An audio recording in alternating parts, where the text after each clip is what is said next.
Hello students, welcome to RNS classes.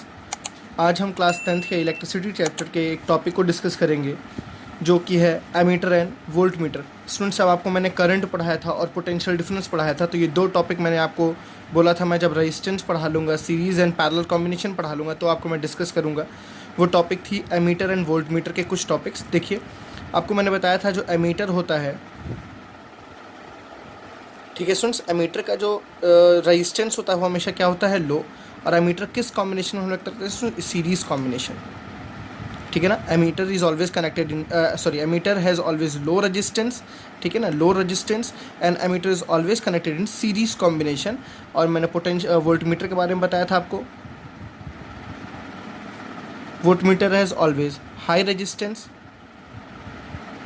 And always connected in parallel combination, ठीक है students. ये दो topic मैंने आपको बाद में बताने के लिए बोला था। चलिए इस टॉपिक में डिस्कस करके अभी तक हम लोग सीरीज़ कॉम्बिनेशन, पैरेलल कॉम्बिनेशन क्या होता है हम पढ़ लिए हैं, रेजिस्टेंस क्या होता है हम पढ़ लिए हैं, लो रेजिस्टेंस का मतलब क्या होता है, हाई रेजिस्टेंस का मतलब क्या होता है, हमें अभी तक अच्छी तरह से पता है, ठीक है। चलिए, मीटर को स्टूडेंट्स बेसिकली हम किस सिंबल से मेज़र करते हैं, एमीटर को हम ऐसे मेज़र सिंबल से डिनोट करते हैं और वोल्ट मीटर को हम इस सिंबल से डिनोट करते हैं, ठीक है ना। दोनों ही की अलग अलग इंस्ट्रूमेंट होती है। एमीटर कुछ अलग तरह का इंस्ट्रूमेंट होता है, वोल्ट मीटर अलग तरह का इंस्ट्रूमेंट होता है मेज़र करने के लिए। लेकिन आजकल ऐसी डिजिटल जो मशीन्स आई हैं, डिजिटल मशीन में हम एक ही मशीन में करंट भी मेज़र कर लेते हैं और वोल्ट मीटर भी मेज़र करते हैं। चलिए, हमारा टॉपिक वो नहीं है, हमारा टॉपिक ये है, देखते हैं। फर्स्ट ऑफ ऑल स्टूडेंट्स, मैं आपको एक सर्किट बना के दिखाता हूँ और समझाता हूँ। आपको दो चीज़ें याद रखनी है। करंट जो होता है, करंट का आपने डेफिनेशन पढ़ा होगा स्टूडेंट्स, ठीक है ना। Amount of current flowing through any object, किसी भी मटेरियल के थ्रू कितनी करंट पास हो रही है, ठीक है ना। ये आपने करंट में पढ़ा था, कितने इलेक्ट्रॉन्स फ्लो हो रहा है आपने पढ़ा था, ठीक है ना। तो करंट का सिंपल सा डेफिनेशन है और पोटेंशियल डिफरेंस का, वोल्ट मीटर का सिंपल सा डेफिनेशन है, current is always through the point, ठीक है, थ्रू द पॉइंट। मैं समझाता हूँ अभी इसको। एंड पोटेंशियल डिफरेंस हम बोल सकते हैं इसको, पोटेंशियल डिफरेंस बोलेंगे यहाँ पे। Potential difference is always across the point,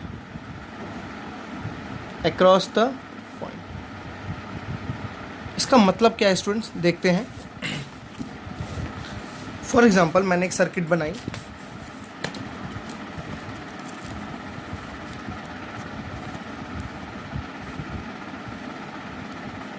this is our battery,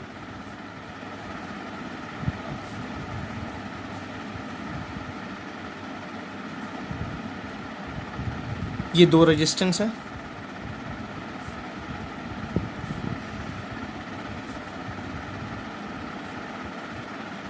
ठीक है। बैटरी का V है पोटेंशियल डिफरेंस। चलिए अब देखिए students, this is R1, this is R2, this is R3।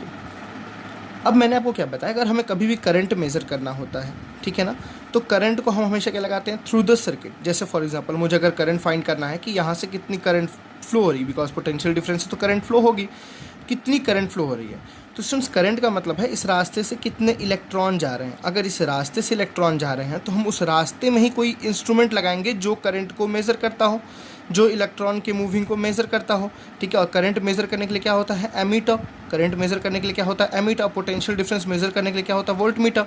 तो हम क्या करते हैं, इस रास्ते में ही क्या लगा देते हैं, एमीटर लगा देते हैं, ठीक है ना। इसलिए मैंने बोला करंट क्या है, थ्रू द रेजिस्टेंस, ठीक है ना, थ्रू द पॉइंट। एक पॉइंट के थ्रू कितना जा रही है, through the point, not across the point, ठीक है। तो अगर आपको इस R1 के क्रॉस करंट को मेज़र करना है, R1 के थ्रू करंट को मेज़र करना है कि इस R1 के थ्रू कितनी करंट जा रही है, ठीक है ना स्टूडेंट्स। मैं दोबारा बोल रहा हूँ, इस R1 के थ्रू कितनी करंट, मतलब R1 से कितनी करंट जा रही है, तो आप या तो एमीटर को यहाँ लगाएंगे या तो एमीटर को यहाँ लगाएंगे। मेरी बात समझ आ रही है ना। एमीटर को यहाँ तो यहाँ लगाएंगे क्योंकि आपको पता है जितनी करंट यहाँ होगी उतनी ही करंट यहाँ भी होगी। तो करंट को मेज़र करना है थ्रू द पॉइंट, इस पॉइंट से कितनी करंट जा रही है, तो इसलिए हम एमीटर को क्या लगा रहे हैं, यहाँ। अब स्टूडेंट्स, अगर हम एमीटर को पैरेलल में लगा देते हैं तो क्या होगा, देखिए। पहली बात तो तो आपको पता होगा एमीटर का जो रेजिस्टेंस होता है वो कैसा होता है, लो।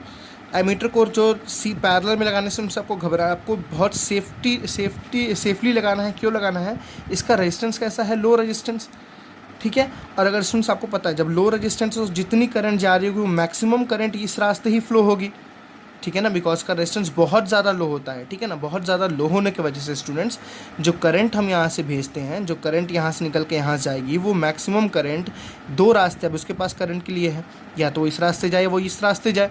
पहली चीज़ तो क्या है, वो इस रास्ते ज़्यादा करंट जाएगी, और सुन जब ज़्यादा करंट जाएगी तो करंट ये क्या होगा, ब्लास्ट कर जाएगा, ये ख़राब हो जाएगा एमीटर यहाँ से, ठीक है। दूसरी चीज़ क्यों नहीं लगा सकते, अगर स्टूडेंट्स हम लगा दिए तो आपको मैंने बताया हमें क्या मेज़र करना है, एमीटर से करंट मेज़र करने का मतलब क्या होता है, इस रेजिस्टेंस से कितने इलेक्ट्रॉन फ्लो हो रहे हैं हमें ये निकालना है।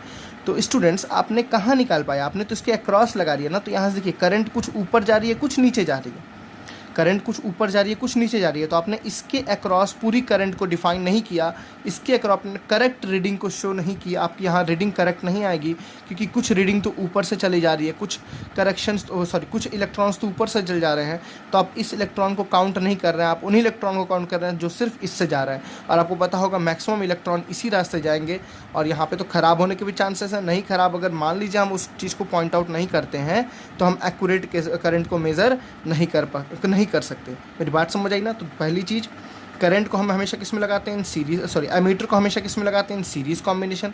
क्यों लगाते हैं, बिकॉज हमें करंट थ्रू द पॉइंट चाहिए। कहाँ चाहिए, थ्रू द पॉइंट, इस पॉइंट के थ्रू कितना करंट जा रही है।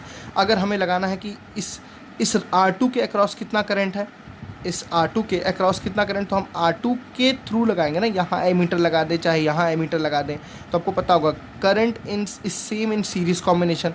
तो जितनी करंट यहाँ होगी उतनी करंट यहाँ होगी, उतनी करंट यहाँ होगी। तो जितनी करंट R2 के थ्रू पास कर रही होगी उतनी ही करंट R3 के थ्रू पास कर रही होगी। तो अगर हमें R2 और R3 में करंट मेज़र करना है तो हम सिंपल सा एक एमीटर यहाँ लगाएंगे, तो हम दोनों में क्या मेज़र कर सकते हैं, करंट को मेज़र कर सकते हैं कि इसमें और इसमें कितना करंट पास कर रही है एक ही एमीटर से, ठीक है स्टूडेंट्स। तो पहली चीज़ है, कोई पूछे एमीटर को क्यों सीरीज़ में लगाते हैं, क्यों पैरेलल में लगाते हैं, बिकॉज एमीटर क्या मेज़र करता है, करंट थ्रू द पॉइंट, ठीक है ना। करंट थ्रू द पॉइंट लगाने के लिए उस पॉइंट पे हमें लगाना होगा। आप ऐसे देखोगे एमीटर एक बॉक्स की तरह मिलेगा, उसके दो वायर्स आपको निकले हुए रहेंगे। उन दो वायर को स्टूडेंट्स क्या करेंगे, एक वायर को हम इस सर्किट में यहाँ पे लगा देंगे और दूसरी वायर को इस सर्किट को कट करके यहाँ पे लगा देंगे। सर्किट यहाँ पे बीच में क्या लगा रहेगा, एमीटर। थ्रू द पॉइंट निकालते हैं, करंट जाएगी इसमें से इसमें निकल के इसमें जाएगी, करंट यहाँ मेज़र करके आपको शो हो जाएगा। समझ आ रही बात है ना।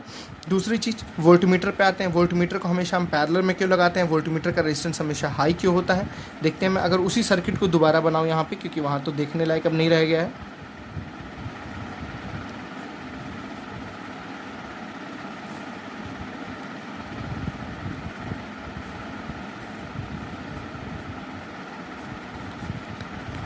देखिए स्टूडेंट्स, अब हमें यहाँ पे अगर पोटेंशियल डिफरेंस मेज़र करना है तो हम हमेशा पोटेंशियल डिफरेंस किस में लगाते हैं, पैरेलल कॉम्बिनेशन, ठीक है। तो अगर आपने बोला कि जो वोल्टमीटर है, ठीक है ना, जो वोल्टमीटर है वो मेज़र करता है पोटेंशियल डिफरेंस किस में लगाते हैं, पैरेलल। फॉर एग्जांपल मुझे मेज़र करना है इस रेजिस्टेंस के अक्रॉस कितना पोटेंशियल डिफरेंस है, तो इस रेजिस्टेंस के अक्रॉस में वोल्टमीटर को लगा दूंगा ऐसे।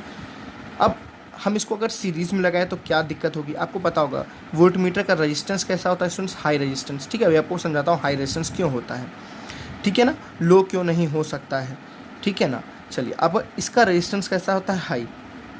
स्टूडेंट्स, इसको पैरेलल में लगाने से क्या फ़ायदा मिलता है, जो करंट यहाँ जा रही होगी, अब देखिए दोनों के कुछ ना कुछ रेजिस्टेंस, इसका रेजिस्टेंस बहुत ज़्यादा हाई है स्टूडेंट्स। बहुत ज़्यादा हाई होने की वजह से आपको पता होगा दो रास्ते हैं, ऐसे दो रास्ते हैं, यहाँ भीड़ बहुत ज़्यादा है, यहाँ भीड़ बहुत ज़्यादा है, यहाँ भीड़ कम है, आप लोग जा रहे हैं। जहाँ भीड़ ज़्यादा रहेगी क्या उधर आप जाएंगे, बहुत ज़्यादा भीड़ है, यहाँ रास्ता ब्लॉक हो चुका है, इतनी भीड़ है कि यहाँ रास्ता ब्लॉक हो चुका है, तो क्या आप उस रास्ते से मूव करेंगे, नहीं मूव करेंगे, आप इस रास्ते से ही मूव करेंगे, ठीक है ना। दैट्स वाई इसका रेजिस्टेंस हाई रखा जाता है, बिकॉज यहाँ से कोई करंट ना जाए, क्योंकि हमें इसके अक्रॉस क्या मेज़र करना है, कितनी ताकत, कितनी पोटेंशियल डिफरेंस मेज़र करना है ना।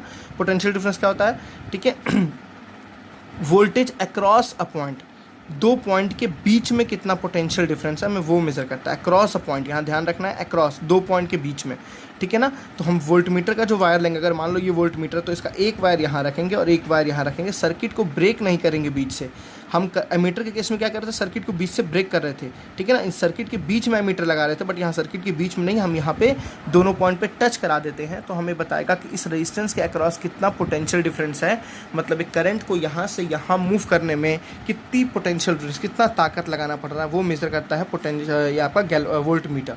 समझ बात आई ना। अब अगर इसका रेजिस्टेंस लो कर दे तो क्या होगा, ठीक है, हाई करना तो आपको समझ आया। हाई क्यों करते हैं, बिकॉज यहाँ से minimum amount of current pass करे, कम से कम यहाँ करंट पास करे।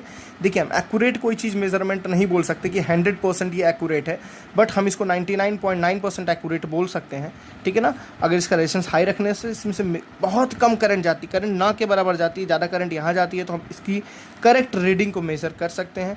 अब स्टूडेंट्स अगर इसको हम रेजिस्टेंस को लो कर दें तो क्या होगा, लो करने से यहाँ ज़्यादा करंट जाएंगी, ज़्यादा करंट जाने की वजह से हम दोनों इसकी एक्यूरेट रीडिंग को मेज़र नहीं कर सकते। अब स्टूडेंट्स अगर इसको हम सीरीज़ में लगा दें तो क्या होगा, क्या डिमेरिट होगी इसको सीरीज़ में लगाने से, देखते हैं। अगर इस वोल्ट मीटर को मैं निकाल के यहाँ सीरीज़ में लगा दिया, वोल्ट मीटर स्टूडेंट्स देखिए सीरीज़ में लगाने से क्या होगा, इसका रेजिस्टेंस क्या है, बहुत हाई है, इसका रेजिस्टेंस क्या है, बहुत हाई। पहली बात तो हम वोल्ट मीटर क्या मेज़र करता है, potential difference. Potential difference across point होता है, दो पॉइंट के बीच में। अब यहाँ दो पॉइंट नहीं रहेगा, यहाँ पे एक ही पॉइंट तो रह गई ना, ये दोनों एक ही पॉइंट तो है ना, दोनों आपस में क्या है, कनेक्टेड है। सबसे बड़ी डिमेरिट तो ये है। दूसरी डिमेरिट क्या होगी, आपको पता है ये मेज़र करता है पोटेंशियल डिफरेंस, ठीक है ना, पोटेंशियल डिफरेंस को ये मेज़र करता है। और अगर इसको हम सीरीज़ में लगा देंगे, इसका रेजिस्टेंस क्या है, बहुत ज़्यादा है, इसका रेजिस्टेंस क्या है, बहुत हाई है। रेजिस्टेंस हाई होने की वजह से स्टूडेंट्स ये करंट को सही से पास नहीं कराएगा, आपको पता होगा। अब यहाँ से जो भी करंट जा रही होगी आई, इस पूरे सर्किट में करंट बहुत ज़्यादा रेजिस्टेंस बहुत ज़्यादा होगी, इसकी वजह से इसका रेजिस्टेंस हाई होने की वजह से इस पूरे सर्किट में रेजिस्टेंस बहुत ज़्यादा हो गई, जिसमें से ये जब करंट यहाँ जाएगी तो इसका सारी करंट इस सर्किट से पास होती हुई निकल जाएगी, आगे ये सब फॉलो नहीं करेगी, ठीक है ना। इसलिए हम इसको किस में नहीं कनेक्ट करते, हमेशा पैरेलल में सीरीज़ में कनेक्ट नहीं करते, हमेशा कैसे कनेक्ट करते हैं, पैरेलल में कनेक्शन देते हैं, ठीक है। तो दो आपको बातें समझ आई। एमीटर को हमेशा हम किस में लगाते हैं, सीरीज़ कॉम्बिनेशन में लगाते हैं। इसका रेजिस्टेंस कैसा होता है स्टूडेंट्स, हमेशा लो होता है। वोल्ट मीटर को हमेशा हम किस में लगाते हैं, पैरेलल कॉम्बिनेशन में लगाते हैं। इसका रेजिस्टेंस कैसा होता है, हमेशा हाई होता है। कोई पूछे एमीटर को सीरीज़ में क्यों लगाते हैं, एमीटर को सीरीज़ में इसलिए लगाते हैं कि हमें करंट थ्रू द पॉइंट चाहिए, एक पॉइंट के थ्रू कितना करंट पास हो रही है, इसलिए इसको सीरीज़ में लगाते हैं। इसका रेजिस्टेंस लो क्यों होता है, इसका रेजिस्टेंस लो इसलिए होता है कि ज़्यादा से ज़्यादा करंट वहाँ से पास कर सकें। अगर ऐसे ज़्यादा करंट पास नहीं करेंगी, ठीक है ना, अगर हम मान लीजिए इसका रेजिस्टेंस हाई कर दिए, ठीक है, अगर इसका रेजिस्टेंस फॉर एग्जांपल हमने यहाँ लगाया, इसका रेजिस्टेंस हाई कर दिया, और जब इसका रेजिस्टेंस हाई कर देंगे तो इस पूरे सर्किट का रेजिस्टेंस हाई हो जाएगा, और इस पूरे सर्किट का रेजिस्टेंस हाई होने की वजह से करंट यहाँ से पास नहीं करेगी, करंट आगे निकल के पास करेगी, क्योंकि दो रास्ते हैं, जहाँ रेजिस्टेंस कम होगा वहाँ करंट जाएगी, ठीक है ना। आपको पता होगा resistance I is inversely proportional to क्या, आर। जहाँ रेजिस्टेंस कम होगा वहाँ करंट क्या होगा, ज़्यादा पास करेगा। जहाँ रेजिस्टेंस ज़्यादा होगा वहाँ करंट कम पास करेगा, यहाँ करंट कम जाएगा, यहाँ करंट ज़्यादा जाएगा, तो यहाँ पे हम एक्यूरेट करंट की मेज़र को नहीं कर पाएंगे। दैट्स वाई हम क्या एमीटर किस में लगाते हैं, एमीटर का रेजिस्टेंस कैसे रखते हैं, लो रेजिस्टेंस, ठीक है। फिर हमने बात किया पोटेंशियल डिफरेंस हमेशा किस में लगता है, पैरेलल, बिकॉज हम अक्रॉस पोटेंशियल डिफरेंस हमेशा दो पॉइंट के अक्रॉस मेज़र करते हैं। रेजिस्टेंस हाई क्यों होता है, हाई रखने की वजह से उसमें से कोई करंट पास ना कर सके, इसमें से कोई करंट पास ना कर सके और हम करेक्ट रीडिंग को बता सके। ओके स्टूडेंट्स, चलिए मिलते हैं नेक्स्ट लेक्चर में।